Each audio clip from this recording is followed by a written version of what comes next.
waxaa maanta inoo qabsoontay shirkii golaha wasiirada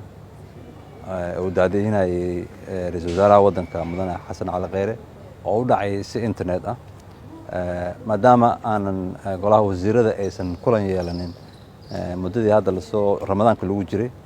sababa aan ognahay awgood ay ka mid tahay COVID-19 saameyntiisii waddanku ku lahaa ayaa maanta shirka isugu yimid waxaa kaloo la dhageystay wasaaradda caafimaadka wasiiradda iyo xirfadlayaal ay ka mid yihiin takhaatiir oo warbixin guud ka siiyey golaha wasiirada oo aanan ka mid ahayn guddiga ka hortagga COVID-19 meesha ay arrimaha COVID-19 ama cudurka faafa uu maraayo waan ognahay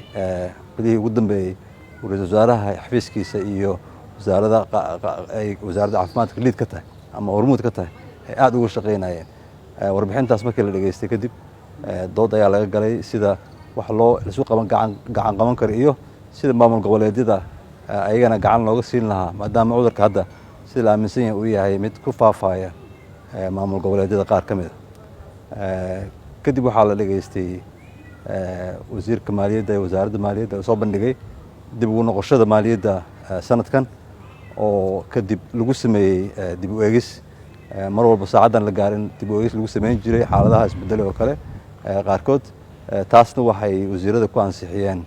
si aqlabiyad leh waxaa review lagu sameeyey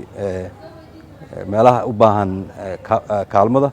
iyo meelaha kale ay naaqusku oo ka yimid sida ganacsigoo yaraaday iyo canshuur dhaafkii dowladda ay u sameysay bisha ramadaan awgeeda kadib waxaa golaha wasiirada u ansixiyey xafiiska statistikada wasaaradda qorsheynta qaranka agaasimaha guud iyo agaasimo xigeenkiisa oo ayagana maanta loo soo bandhigay waxaa kaloo sidoo kale wasaaradda ay arrimaha gudaha ay soo bandhigtay xubin ka maqnayd inay buuxiso guddiga doorashooyinka qaranka oo iyadana maanta loo ansixiyey wasaaradda arrimaha gudaha iyo federaaleynta marka shirka oo ahaa mid la kala dheer yahay laakiin waxay muuqatay inuu wasiiradii ay aad uga doodeen arrimihii lasoo bandhigay